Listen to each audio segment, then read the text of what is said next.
Hello, I'm Tato Cat. Welcome to my channel. Today we are playing Lake of Voices. Previously, decided to take Lou with me and let Margaret go with the guy because I thought she couldn't take it, and died. I quite honestly thought they died a lot sooner than that. So kudos to me. So had to go back, and I chose Margaret. It turns out Margaret does just fine, and now I'm alive. So Lou is with the guide and we are with Margaret, and we're seeing how we survived that way. Let us continue. I take advantage of the break to look around with more care. It is nothing but the essence of Sinlos, bridges, fog, and the lake itself. I can see neither the interloping guide light nor the shore. The interloping.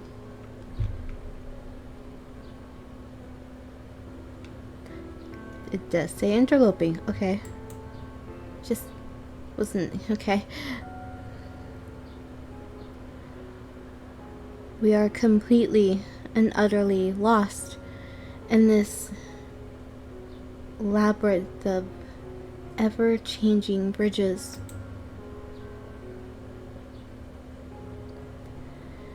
The atmosphere surrounding this place is even more oppressive and dense in the dark.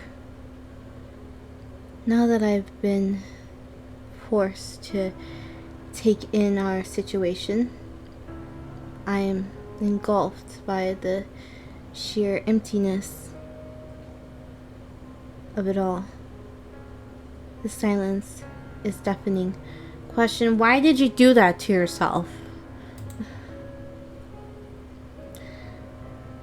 It then dawns on me what that means, and I widely turn my head left to right to scan the area. There's nothing there, not even a glimpse of movement. The black water waits almost peacefully in the gloom. It's unbelievable. Sinlos is the Nixi's territory. They felt inescapable.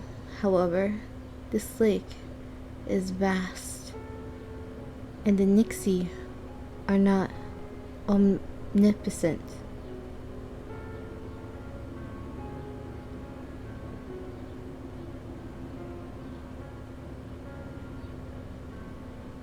Nor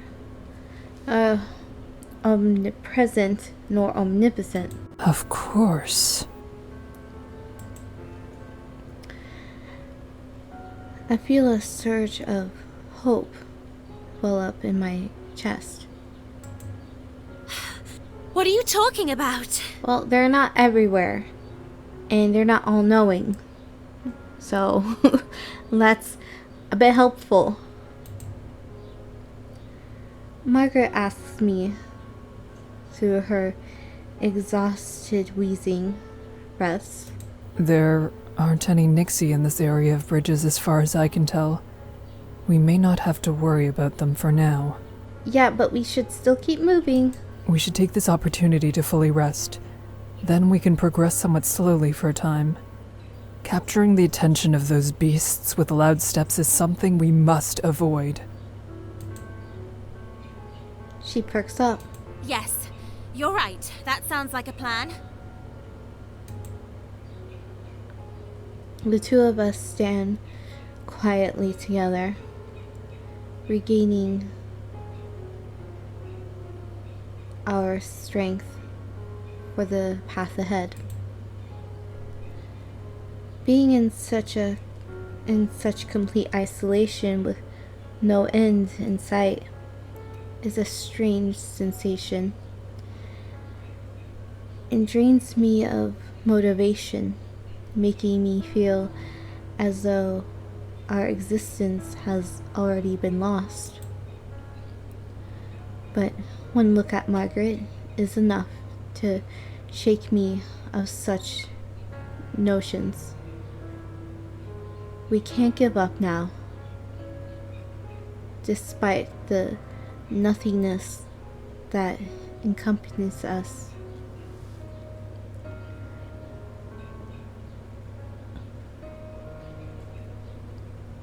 It's one of those words I know how to say, but for some reason it's not leaving my mouth correctly. Encompasses us. We still have much to lose.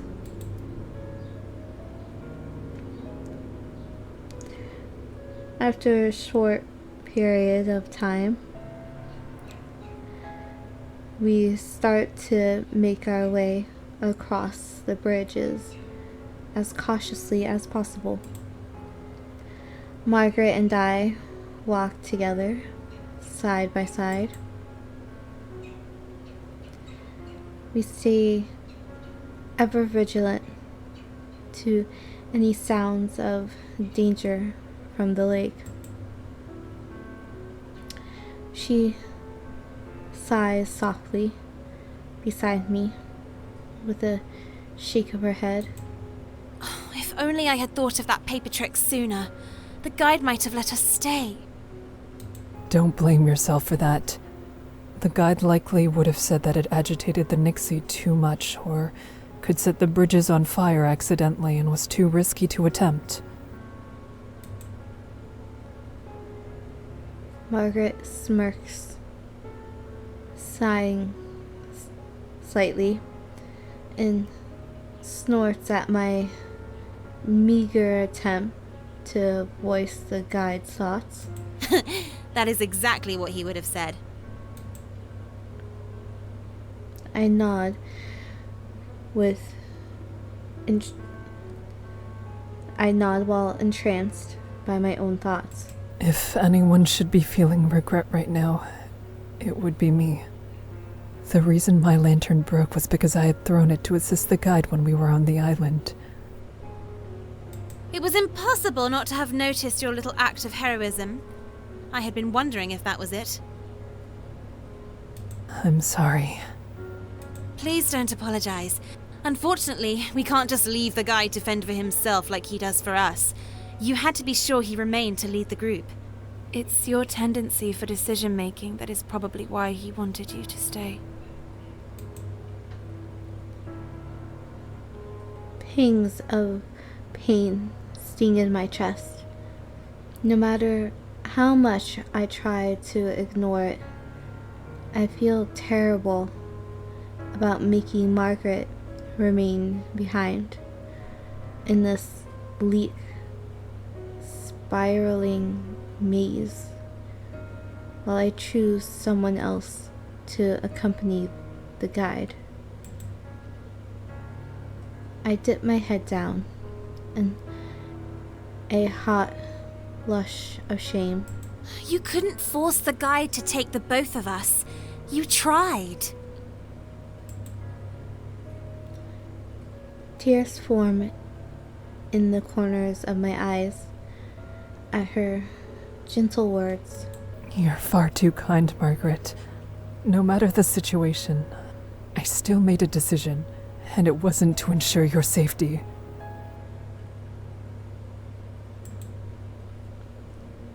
She hardens her face and looks at me seriously. When the guide said that only you could go, a part of me was thankful. You would be fine with him.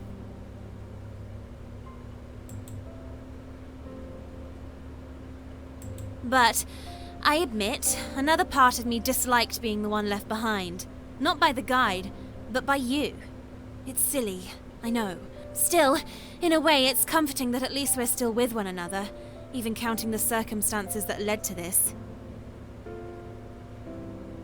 Besides, with no lantern, no glasses, and an indifferent guide, I severely doubt that I'd be faring much better under his care. Margaret grows wistful and speaks softly. What I'm trying to say is that I never would have been able to make the kind of decision that you had to, and I think it made sense for everyone. I feel tears welling up in my eyes. From gratitude to Margaret for all her kindness. She chuckles lightly.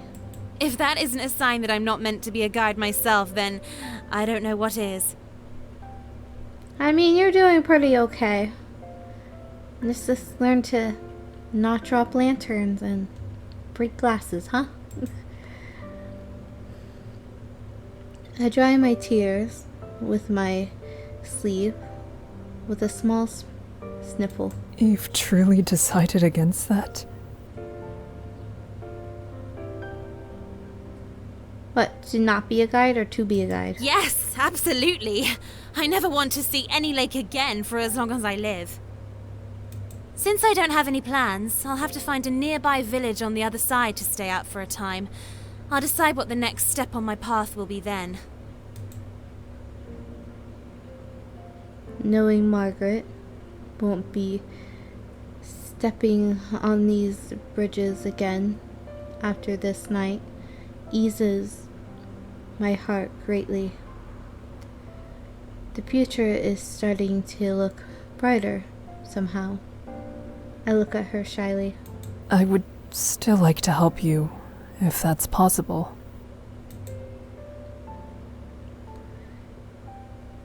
Small, bashful. The small, bashful smile creeps onto Margaret's face. Well, I suppose I could see what your town is like after all. I will need directions. I beam wildly at her. The air between us feels warm, with light-hearted pleasance. Directions are not nearly enough. For that journey, I will lead you myself. I'll be sure to bring you there safely, Margaret. Margaret giggles under her breath. Thank you. I'm positive you'll make for a better one than our last guide. The two of us share a smile together for a moment's reprieve. However, for any of our wishes to come true, we need to refocus on the situation at hand. We allow the conversation to fade out. The last of our happy voices drifts away from us and are absorbed into the mist. Oh, that doesn't look great. There is still not even a trace of a prowler on the bridges, nor any Nixie in the water. Both Margaret and I silently agreed to speed up a bit. I don't know how much ground we have left to cover. However, time is not a commodity we have to spare. We keep at this brisker pace for quite a while. However, eventually, we have to stop for a breather again. Again! A very light but noticeable stirring becomes audible on the lake. I hope dearly that it's only the wind. There's an inkling of fear inside me that it isn't. We cut our rest short and continue forward at an even quicker pace. After a while longer of pushing ahead, the faint silhouette of land appears on the horizon. I nearly can't believe what I'm seeing. Oh, yep, there it is. There's gonna be a bunch of like prowlers just like right here.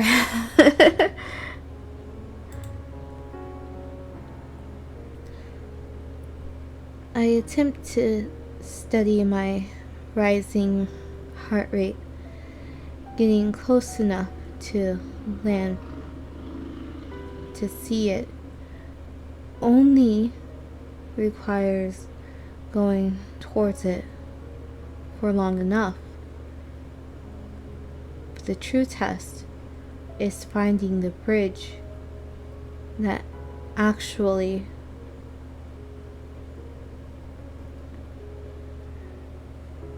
runs aground. Run aground. Still, we have an honest to goodness fighting chance. Famous last words. Margaret reaches over to take my hand into hers and squeezes it tightly. I look at Margaret, reassuring her hold isn't out of reach, as it so easily could be. This time, it is from a determined anticipation. We start running our footsteps in sync. Oh no. We cross a long path and come across a strange sight. It's a bridge which curves in and becomes more narrow in the middle than usual.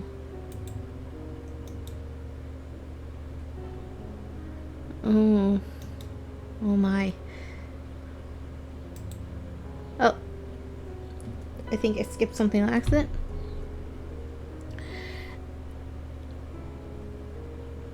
Eyeing the dubious bridge warily, I grow nervous at the idea of getting that close to the edge. Yet, we never seen anything like this before. Could this possibly mean that this bridge is important?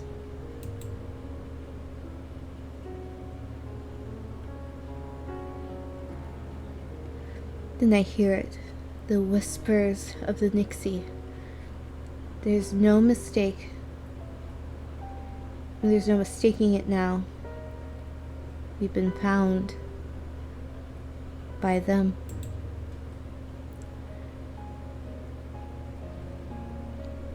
Her confidence hasn't gone, but Margaret huddles a little closer to me. Margaret surveys the area, looking at the bridge, and then to the lake. Her features, marred with concern, However, she manages to keep a brave face on. We should keep going this way. There aren't any other branches here, and backtracking won't help us get to the shore. There's a bit of a limit on how much time we have to reach it. I nod in agreement. At this point, going forward is our only option. Could we possibly use burning paper to distract the Nixie again? It could keep those monsters away for long enough to cross this part. We could run after that. Margaret doesn't reply immediately. She seems unsure of the idea. I realize it may not be possible to balance on the bridge while lighting and tossing paper torches all around. Will you give me the supplies for it if there are any left? I'd like to make some. Margaret dons a lopsided grin. She reads me as well as I do her. You are very sharp, Kika, and very kind. I blush slightly at her words. I smile from within, growing on my face. I'll crumple the paper ahead of time and hand them to you as we go. Then you can light and throw. I gesture in agreement. The compromise is solid. Neither of us should be at too much risk if the job is shared between both her and myself.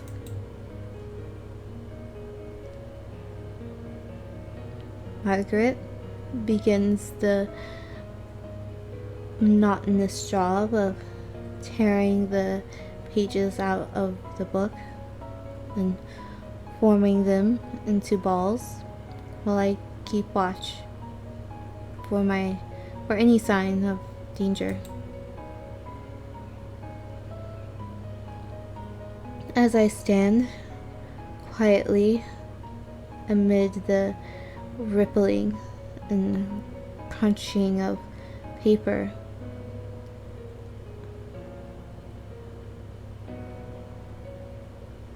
the ripping and crunching of paper, I can't help but let some curiosity leak out. What is, or rather was, that book? Margaret rips another page out of it as she answers. It was a blank notebook. I had been filling it. The fact that she brought that with her on this journey makes the contents easy to guess. And it also makes it clear why she's so readily tearing it up. I take a step out on a limb and attempt to brighten the mood, some with a teasing comment. This is the second time you've saved me by finding something unexpected to light on fire. Should I be concerned that you have a pattern of setting what's around you ablaze? Her eyebrows shoot up and she abruptly snorts. No, you should not. The Nixie are afraid of light. It has nothing to do with me. Okay. I still thought it best to check. We both share a small laugh. It certainly didn't compare to Margaret's skill in that area, but it pleases me that we were able to enjoy it regardless. Alright, let's do this. Sounds like we're getting ready. Once we have a fair amount of pieces to work with, I take out my own set of matches. I ignite one by striking it on my rough leather belt, and Margaret hands me a piece of paper.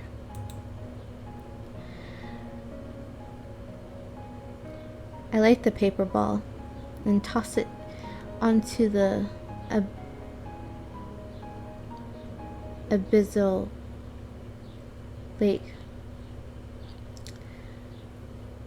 The light is jostled by a lone wave that definitely could not have been caused by the wind. The two of us begin to cross the bridge on forcibly steadied legs.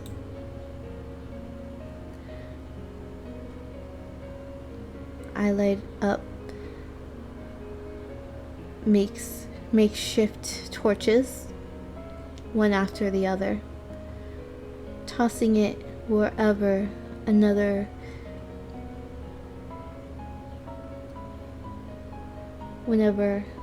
flickers out. The water around us churns like a mill pond. However, nothing within the lake has surfaced thus far. Just give it some time. Oh, danger music! Danger music means danger stuff is gonna happen. I toss another fireball onto the water, but something beneath it jerks violently and precisely enough to form a wave that engulfs the flame, leaving the water dark. Margaret gasps and hastily shoves another piece of paper towards me. I swiftly ignite and throw it out. The water is still for only a moment before the fire is put out again by the splash of an unseen hand. Yep, just keep moving and keep throwing them. We freeze. I feel like a lot of things that have happened could have been prevented as they'd stop just freezing and just keep moving. We freeze. I look at Margaret from the corner of my eye and whisper to her. Both Margaret and I are still in the middle of the narrow bridge, only inches away from the edge. Give me all the paper you have left. I will throw it back the way we came. We need to get these creatures away from us.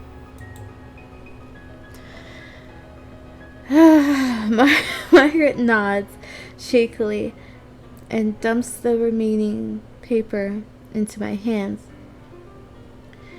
She empties more from her pockets and places those in my arms as well.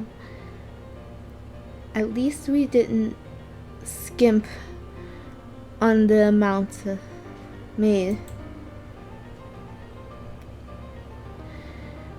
I set them aflame as fast as possible, lighting 2 at a time and launching them at the edge of the water before the fire can consume the paper. A chorus of hisses erupt from the Nixie underwater as a flurry of flames come towards them. A torrent of splashes echoes from beyond the bridges as they grow increasingly agitated at the foreign objects in their lake. I keep a few pieces of paper in my hand and whip towards Margaret. Start moving! Quickly! You mean we've been standing still this whole time we've been throwing paper? Instead of like moving and throwing paper at the same time? Margaret nods slightly, baffled. You know, we'll see. We'll see if we make it. Hopefully we do. It's been looking good so far, but I've been wrong before. I'm Potato Cat. Have a wonderful morning, evening, afternoon.